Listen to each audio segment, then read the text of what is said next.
जय हिंद दोस्तों, वंदे मातरम। आप सभी का स्वागत है हमारे आज के इस सेशन में। आज हम लोग देखेंगे जीके के 50 प्रश्न जो आपके सभी एग्जाम के लिए वीवीआई प्रश्न है। यदि आप पैरामेडिकल, आईटीआई या डीएलएड या पुलिस, एसएससी या बीपीएससी इन सभी एग्जामों का तैयारी कर रहे हैं तो आज का प्रश्न ये 50 जो है आपके लिए बहुत ही ये 50 प्रश्न आपके इन सभी एग्जामों के लिए महत्वपूर्ण है।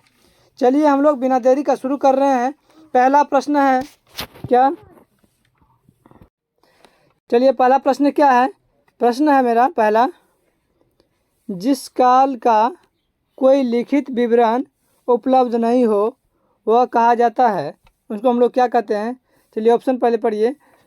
प्रागैतिहासिक काल, एक नंबर में प्रश्न क्या है ऑप्शन में? प्रागैतिहासिक काल। दूसरा है आद ऐतिहासिक काल। तीसरा है प्राचीन काल। चौथा है ऐतिहासिक काल। तो पूछा गया है जिस काल का कोई लिखित विवरण उपलब्ध ना हो उस काल को हम लोग क्या बोलते हैं? उस काल को बोलते हैं हम लोग प्रागैतिहासिक काल। क्या? प्रागैतिहासिक काल। ऑप्शन नंबर आपका ए राइट आंसर हो जाएगा। प्रागैतिहासिक काल का क्या है? कोई लिखित विवरण नहीं उपलब्ध है। चलिए अगला प्रश्न, दूसरा प्रश्न हम लोग देख रहे हैं। दूसरा प्रश्न क्या है? आदि मानव ने सर्वप्रथम किस पशु को पालतू बनाया? यानी आदि मानव ने सर्वप्रथम किस पशु को अपना पालतू पशु बनाया? तो क्या बैल को या कुत्ता को, गाय को, हाथी को? तो सर्वप्रथम किस पशु को माना है पालतू पशु? ये कुत्ता को सबसे पहले पालतू पशु माना। ऑप्शन नंबर बी आपका राइट आंसर हो जाएगा। चलिए तीसरा देखिए। तीसरा प्रश्न है, आधुनिक होमोस्पेसियंस मानव का अद्भुत किस काल में हुआ? प्रश्न है, आधुनिक होमोसेपियंस मानव का अद्भुत किस काल में हुआ? निम्न पुरातन काल में, मध्य पुरातन काल में, या उच्च पुरापाषाण काल में, या ताम्र पाषाण काल में? आपका राइट आंसर क्या हो जाएगा? ये उच्च पुरापाषाण काल में। ऑप्शन नंबर सी इनका राइट आंसर हो जाएगा, उच्च पुरापाषाण काल में। प्रश्न क्या पूछा गया कि आधुनिक होमोसेपियंस मानव का जो है उद्भव किस काल में हुआ? तो किस काल में हुआ है? उच्च पुरापाषाण काल में। ऑप्शन नंबर सी आपका राइट आंसर हो जाएगा। अगला प्रश्न देखिए। अगला प्रश्न हम लोग देख रहे हैं। सभी प्रश्न बहुत ही महत्वपूर्ण प्रश्न है आपके एग्जामों के दृष्टि से। चलिए हम लोग प्रश्न देख रहे हैं। मानव ने आग का प्रयोग किस काल में प्रारंभ किया? यानी मानव ने जो है आग का प्रयोग किस काल में प्रारंभ किया था? मध्य पाषाण काल में, या नव पाषाण काल में, या ताम्र पाषाण काल में, या कांस्य काल में? तो किस काल में किया था ये शुरू? ये नव पाषाण काल में। ऑप्शन नंबर बी आपका राइट आंसर हो जाएगा। मानव ने जो है ये नव पाषाण काल में आग का प्रारंभ किया, यानी आग का प्रयोग करना शुरू किया। ऑप्शन नंबर बी आपका राइट आंसर हो जाएगा। चलिए तीसरा नंबर प्रश्न है, मानव ने सर्वप्रथम किस धातु का प्रयोग किया? यानी मानव ने जो है सबसे पहले किस धातु का प्रयोग किया? तो लोहा का किया, कि चांदी का, या तांबा का, या पीतल का? तो सबसे पहले किस धातु का उपयोग किया? ये तांबा का किया। ऑप्शन नंबर सी इनका राइट आंसर हो जाएगा। ये तांबा का किया। ऑप्शन नंबर सी इनका राइट आंसर हो जाएगा। चलिए अगला प्रश्न हम लोग देख रहे हैं। अगला प्रश्न है, मानव द्वारा उपयोग में लाई गई पहली फसल थी? यानी मानव ने जो उपयोग में सबसे पहली बार लाई फसल वह कौन सी फसल थी? तो वह चावल, या जौ, या गेहूँ, या सभी? सबसे पहले किस फसल को लाया? तो ये गेहूँ को ही लाया। इसको तो गेहूँ को उपयोग में लाया। ऑप्शन नंबर सी आपका राइट आंसर हो जाएगा। हम लोग बहुत तेज़ी से कर रहे हैं ताकि आपका 50 प्रश्न है बहुत कम समय में हो सके, नहीं तो लंबा वीडियो हो जाएगा। चलिए अगला प्रश्न है, 7 नंबर प्रश्न है, मानव खाद्य पदार्थ का उत्पादक एवं उपभोक्ता कब बना? यानी मानव जो है खाद्य पदार्थ का उत्पादक एवं उपभोक्ता कब बना? मध्य पाषाण काल में, या ताम्र पाषाण काल में, नव पाषाण काल में? उपयुक्त में से कोई नहीं। इनका राइट आंसर क्या हो जाएगा? नव पाषाण काल में। यानी कहने का अर्थ है इस प्रश्न का क्या, मानव ने जो है सबसे पहले फसल अपना उत्पन्न करने लगा और उनको उत्पन्न करके खाने लगा। किस काल का बात है? तो ये नव पाषाण काल का है। जो फसल लगाया और उन्हीं फसल को फिर खाना प्रारंभ किया। किस काल में? तो नवपाषाण काल में। ऑप्शन नंबर सी आपका राइट आंसर हो जाएगा। अगला प्रश्न है आपका, निम्न में से कौन पुरातत्वविद हड़प्पा के उत्खनन से संबंधित है? क्या है प्रश्न? फिर से एक बार देखिए, निम्न में से कौन पुरातत्वविद हड़प्पा के उत्खनन से संबंधित है?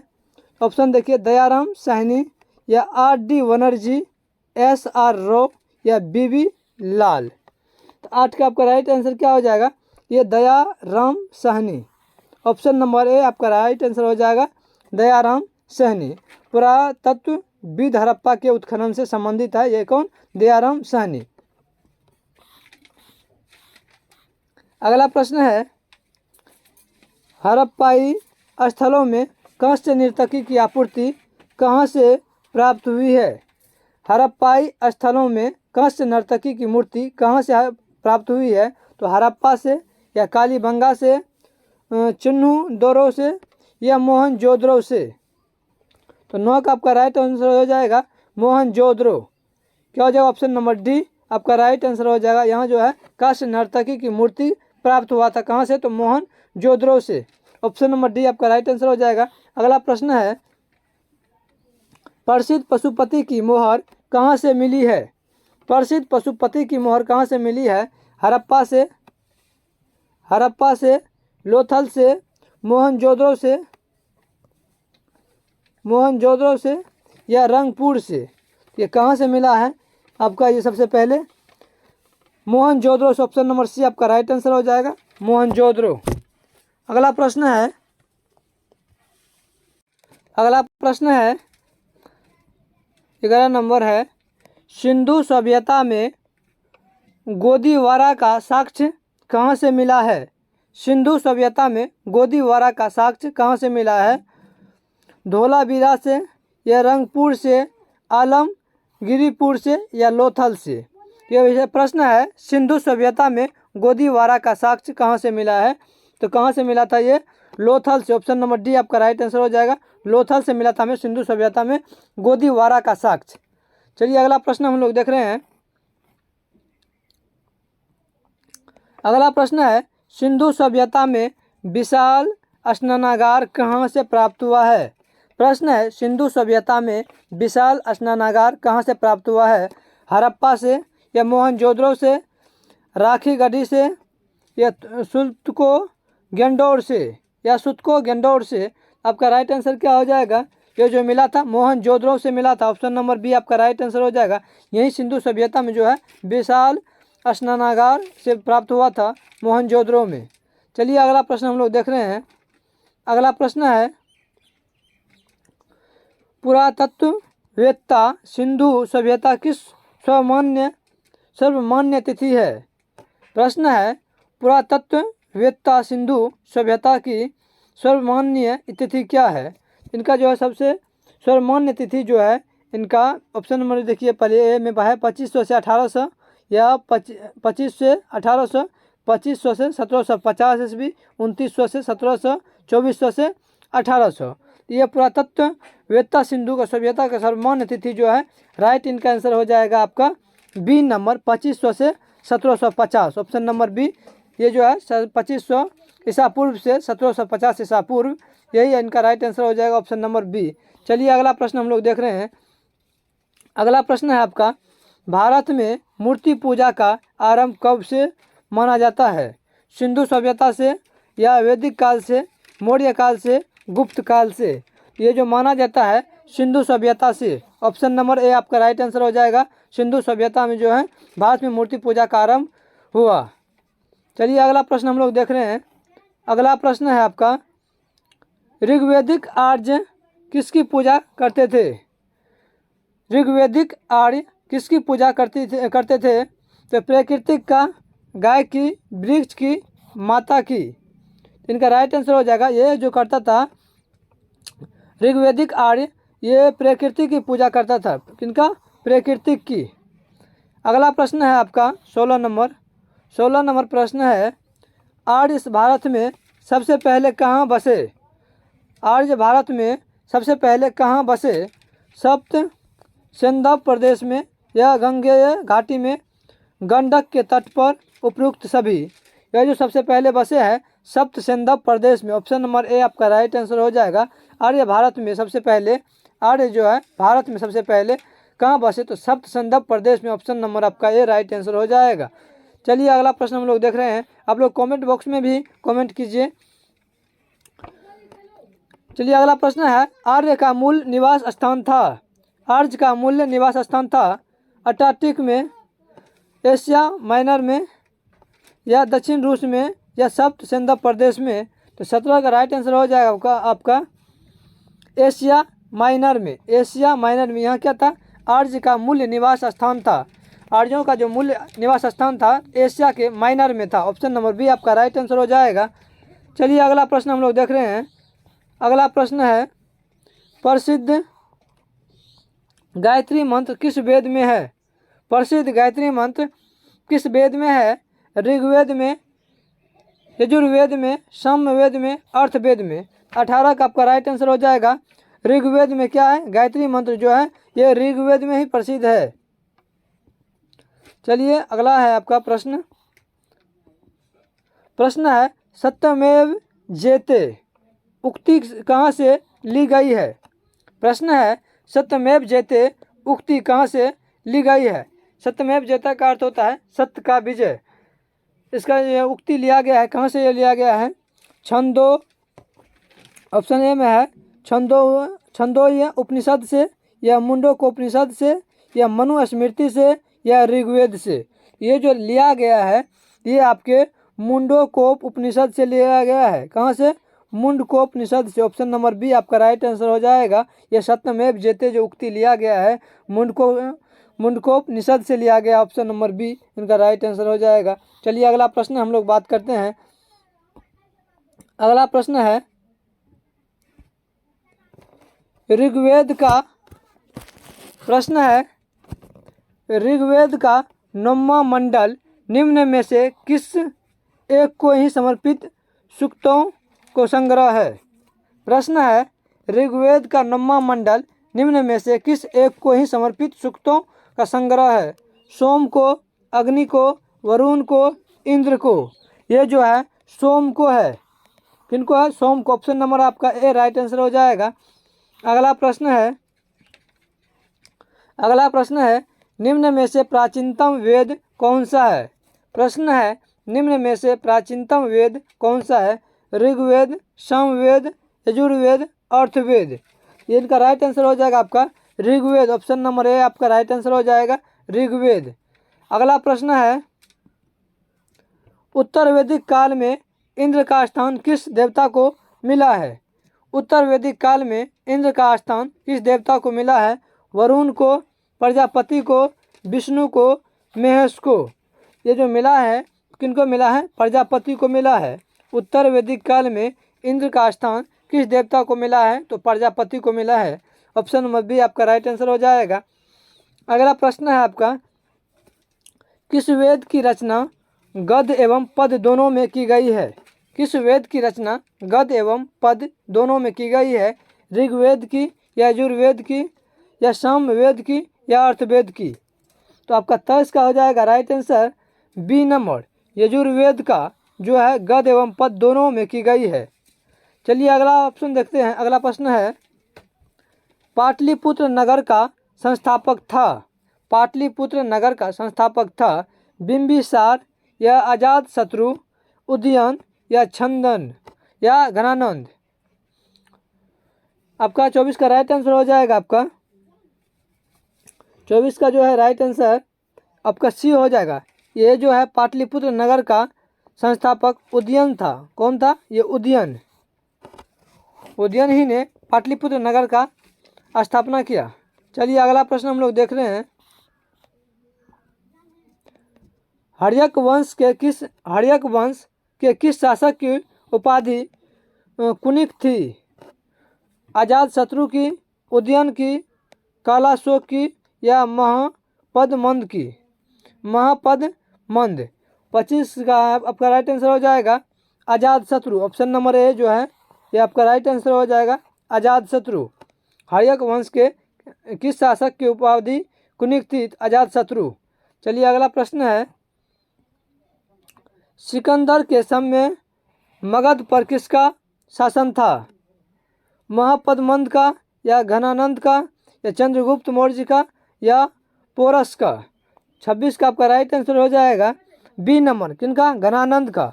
ये सिकंदर के समय जो था ये मगध पर किसका शासन था? तो घनानंद का था। चलिए अगला प्रश्न हम लोग देख रहे हैं। अगला प्रश्न है, कालाशोक की राजधानी थी? कालाशोक की राजधानी थी वैशाली, राजगिरी, पाटलिपुत्र, अवंती? इनका राइट आंसर हो जाएगा पाटलिपुत्र। ऑप्शन नंबर सी आपका राइट आंसर हो जाएगा। चलिए अगला प्रश्न हम लोग देख रहे हैं।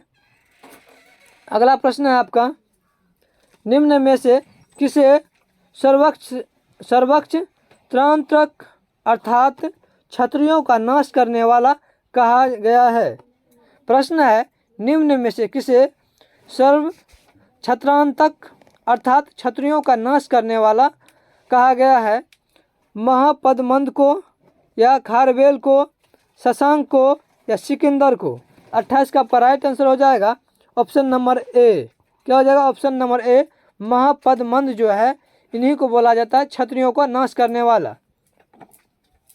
चलिए अगला प्रश्न हम लोग देख रहे हैं। अगला प्रश्न है आपका,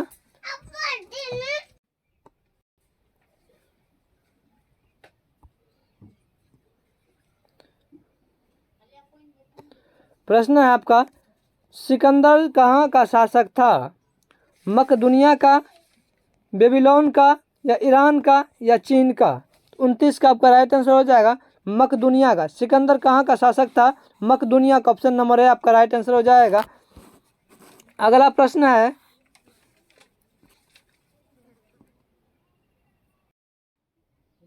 अगला प्रश्न है आपका,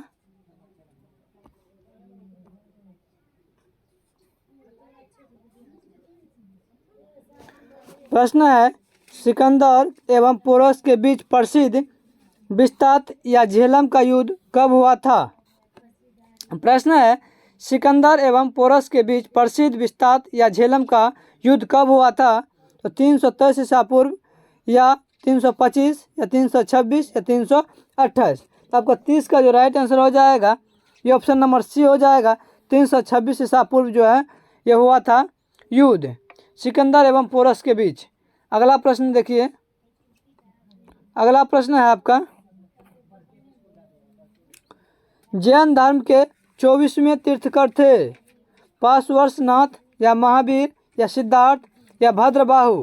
तो 31 का जो है राइट आंसर हो जाएगा ये महावीर था। आपका जैन धर्म के 24वें तीर्थकर थे। चलिए अगला प्रश्न है। प्रश्न है, महावीर ने जैन धर्म में पूर्व से प्रतिपादित महावीर ने जैन धर्म में पूर्व से प्रतिपादित 4 महाव्रतों में कौन सा 5वां व्रत जोड़ा? अपगृह वर्ग, या अस्तेय, या ब्रह्मचर्य, या अहिंसा? 32 का राइट आंसर हो जाएगा ब्रह्मचर्य। ये ब्रह्मचर्य को जोड़ा है। ऑप्शन नंबर सी आपका राइट आंसर हो जाएगा।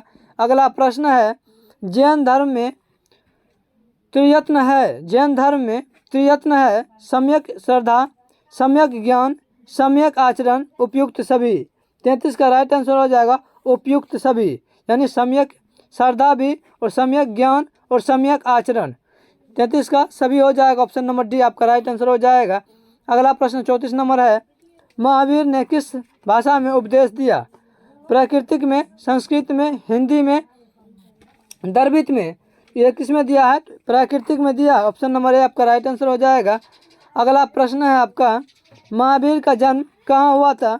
वैशाली में, राजगीर में, पाटलिपुत्र में, पावापुरी में? तो 35 का आपको जो राइट आंसर हो जाएगा ये वैशाली में हुआ था। महावीर का जन्म कहाँ हुआ था? वैशाली में हुआ था। अगला प्रश्न है, प्रथम जैन संगीतिक कहाँ आयोजित की गई थी? वल्लभी, या वैशाली, या पाटलिपुत्र, या पावापुरी? तो बताइए इनका आंसर क्या हो जाएगा? 36 का। 36 का कहाँ हो जाएगा? पावापुरी। ऑप्शन नंबर डी आपका राइट आंसर हो जाएगा। अगला प्रश्न है, महात्मा बुद्ध ने अपना पहला उपदेश कहाँ दिया? यानी महात्मा बुद्ध ने अपना पहला उपदेश कहाँ दिया? ऑप्शन देखिए, पाटलिपुत्र में या श्रावस्ती में, सारनाथ में, बोध गया में। सबसे पहले महात्मा बुद्ध ने अपना पहला उपदेश कहाँ दिया? सारनाथ में दिया। ऑप्शन नंबर सी आपका राइट आंसर हो जाएगा। चलिए अगला प्रश्न हम लोग देखते हैं। अगला प्रश्न है, बौद्ध धर्म के त्रिरत्न है बुद्ध, संघ, धम्म या ये सभी? तो 38 का आपका राइट आंसर हो जाएगा ये सभी है। संघ भी है, बुद्ध भी है और धम्म में भी है। चलिए अगला प्रश्न देखिए, महात्मा बुद्ध द्वारा दिए गए प्रथम उपदेश को कहा जाता है महापरिनिर्वाण या महाभिनिष्क्रमण या धर्म चक्र प्रवर्तन या उपयुक्त सभी? ये 39 का राइट आंसर आपका क्या हो जाएगा? 39 का सी हो जाएगा, धर्म चक्र प्रवर्तन। ऑप्शन नंबर सी आपका राइट आंसर हो जाएगा, धर्म चक्र प्रवर्तन, जो कि महात्मा बुद्ध द्वारा दिए गए प्रथम उपदेश है। अगला प्रश्न है, बुद्ध के स्वप्रिय शिष्य थे उपाली, आनंद, सर्वकामी, वसुमित्र। 40 का आपका राइट आंसर हो जाएगा आनंद। ऑप्शन नंबर बी आपका राइट आंसर हो जाएगा आनंद। अगला प्रश्न है, चंद्रगुप्त मौर्य का प्रधानमंत्री था चाणक्य, मेगास्थनीज, तुस्का या उपगुप्त? तो अब 41 नंबर हो जाएगा ए चाणक्य। चंद्रगुप्त मौर्य का प्रधानमंत्री था, तो एक प्रधानमंत्री कौन था? ये चाणक्य था, चंद्रगुप्त का प्रधानमंत्री माना जाता है। चलिए अगला प्रश्न देखिए, चंद्रगुप्त मौर्य ने अपना अंतिम समय कहाँ बिताया? चंद्रगुप्त मौर्य ने अपना अंतिम समय कहाँ बिताया? पाटलिपुत्र में या सरवन बेला गोला में या तक्षशिला में या उज्जैन में? तो 42 का आपका राइट आंसर हो जाएगा ये सरवन बेला गोला में जो है ये अपना अंतिम समय बिताया। ऑप्शन नंबर बी आपका राइट आंसर हो जाएगा। चलिए अगला प्रश्न हम लोग देख रहे हैं, मेगास्थनीज किसका राजदूत था? मेगास्थनीज किसका राजदूत था? सिकंदर का, घनानंद का, सेल्यूकस का, डैमेकस का? तो 43 का आपका राइट आंसर क्या हो जाएगा? सी नंबर, सेल्यूकस का। ऑप्शन नंबर सी आपका राइट आंसर हो जाएगा। चलिए अगला प्रश्न देखिए, 44 नंबर है, चंद्रगुप्त मौर्य ने अपने अंतिम दिनों में किस धर्म का अनुयायी बन गया था? वैष्णव, शैव या बौद्ध या जैन? आपका 44 का राइट आंसर हो जाएगा आपका डी नंबर, ये जैन जो है। क्या चंद्रगुप्त मौर्य अपने अंतिम दिनों में किस धर्म को अनुयायी बन गया था? ये जैन धर्म से था, जैन धर्म का अनुयायी बन गया था। ऑप्शन नंबर डी आपका राइट आंसर हो जाएगा। अगला प्रश्न है आपका 45 नंबर, अर्थशास्त्र किसकी रचना है? अर्थशास्त्र किसकी रचना है? कौटिल्य या मेगास्थनीज या प्लिनी या विशाखापत्तन? तो इनका राइट आंसर क्या हो जाएगा? 45 का राइट आंसर हो जाएगा आपका कौटिल्य। ऑप्शन नंबर ए इनका राइट आंसर हो जाएगा। अर्थशास्त्र किसकी रचना है? कौटिल्य के है। चलिए अगला हम लोग प्रश्न की बात करें, अशोक ने कलिंग पर कब आक्रमण किया? अशोक ने कलिंग पर कब आक्रमण किया? 269 ईसा पूर्व में, 261 ईसा पूर्व, 224 ईसा पूर्व, 326 ईसा पूर्व में? इनका राइट आंसर हो जाएगा आपका 261 ईसा पूर्व। ऑप्शन नंबर बी आपका राइट आंसर हो जाएगा। चलिए अगला प्रश्न हम लोग देख रहे हैं। अगला प्रश्न है, इंडिका किसकी रचना है? मेगास्थनीज, टालमी, प्लिनी या चंद्रगुप्त मौर्य? तो 47 का राइट आंसर हो जाएगा मेगास्थनीज। ऑप्शन नंबर ए आपका राइट आंसर हो जाएगा कि इंडिका जो है किसकी रचना है? तो मेगास्थनीज का है। ऑप्शन नंबर ए इनका राइट आंसर। अगला प्रश्न हो जाएगा आपका, अगला प्रश्न है, बौद्ध धर्म के प्रचार के लिए अशोक ने किसे श्रीलंका भेजा था? महेंद्र को या संघमित्रा को, उपयुक्त या ए बी दोनों को? इनका राइट आंसर हो जाएगा ये जो भेजा था महेंद्र और संघमित्रा दोनों को भेजा था। इनका राइट आंसर हो जाएगा डी, ए एवं बी दोनों। अगला प्रश्न है आपका, अशोक के शिलालेखों को सर्वप्रथम किसने पढ़ा? अशोक के शिलालेखों को सर्वप्रथम किसने पढ़ा? जेम्स प्रिसेम्स ने या पादरे टेपी फेंथेलर ने या विलियम जोन्स ने? उपयुक्त में से कोई नहीं। इनका राइट आंसर क्या हो जाएगा? फिर से देखिए एक बार प्रश्न पूछा है, अशोक के शिलालेखों को सर्वप्रथम किसने पढ़ा? तो इनका राइट क्या आंसर हो जाएगा? ए नंबर, जेम्स प्रिंसेप ने, ये जो है ऑप्शन नंबर ए इनका राइट आंसर हो जाएगा। अशोक के शिलालेखों को सर्वप्रथम जो पढ़ा था वह जेम्स प्रिंसेप है, वह James Prinsep. Option number A आपका राइट आंसर हो जाएगा। चलिए अगला प्रश्न है आपका, सांची के स्तूप का निर्माण किसने करवाया था? सांची के स्तूप का निर्माण किसने करवाया था? ये बिंबिसार या अशोक या बिंदुसार या पुष्यमित्र संघ। तो इनका राइट आंसर हो जाएगा अशोक।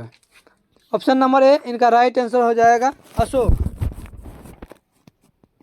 चलिए आज का 50 प्रश्न हम लोग खत्म किए जीके का, जो कि बहुत ही महत्वपूर्ण प्रश्न था। ये आपके प्राचीन भारत से अधिकतर प्रश्न लिया गया था, जो कि आपके एग्जाम में डायरेक्ट यहाँ से प्रश्न देखने को मिलेंगे। यही प्रश्न सेम प्रश्न आपके एग्जामों में प्रश्न मिलेंगे। आप डीएलएड एंट्रेंस का तैयारी कर रहे हैं, या पैरामेडिकल का, या आईटीआई, या पॉलिटेक्निक, या आप किसी भी स्टेट गवर्नमेंट का एग्जाम का तैयारी कर रहे हैं, या एसएससी, एमटीएस या बीपीएससी, इन सभी एग्जामों के लिए आपके ये प्रश्न जो है समझिए कि रामबाण सिद्ध होने वाला है। आप एक बार बस देख लीजिए प्रश्न, आपको पता चल जाएगा प्रश्न जो है किन लेवलों से लिया गया और कैसा प्रश्न मॉड्यूल तैयार किए हैं। चलिए हम आशा करते हैं कि आप सभी को वीडियो अच्छा लगा, तो आप सभी अपने दोस्तों को जरूर साझा करें। और अभी जो अभी वीडियो नहीं देखे हैं, देखने के बाद अगर वीडियो यदि आप लोगों को अच्छा लगे लाइव सेशन के बाद, तो आप हमारे वीडियो को जरूर देखने के बाद अपने दोस्तों को जरूर साझा कीजिए, ताकि आपका और आपके दोस्तों का भी भला हो सके। और यदि आप लाइक नहीं किए हैं तो लाइक कीजिए, और सब्सक्राइब नहीं किए तो हमारे चैनल को सब्सक्राइब कर लीजिए। इसी प्रकार से हम बहुत ही डीपली और बहुत ही मॉड्यूल क्वेश्चन जो एग्जाम के लिए सही है, सही दृष्टि से हैं, उसी प्रश्न हम आपको लेते ही आएंगे। और इससे पहले भी हम बहुत सारा एग्जाम का तैयारी करवा चुके हैं आपके। आप जाके हमारे वीडियो के प्ले लिस्ट बना हुआ है सभी प्रकार के एग्जामों का, जिन जिन का है, वहाँ से भी आप सभी देख सकते हैं हमारे वीडियो। आशा करते हैं आप सभी अपने दोस्तों को जरूर साझा कर दीजिए और अपने हमारे चैनल को सब्सक्राइब कर लीजिए। थैंक यू, धन्यवाद।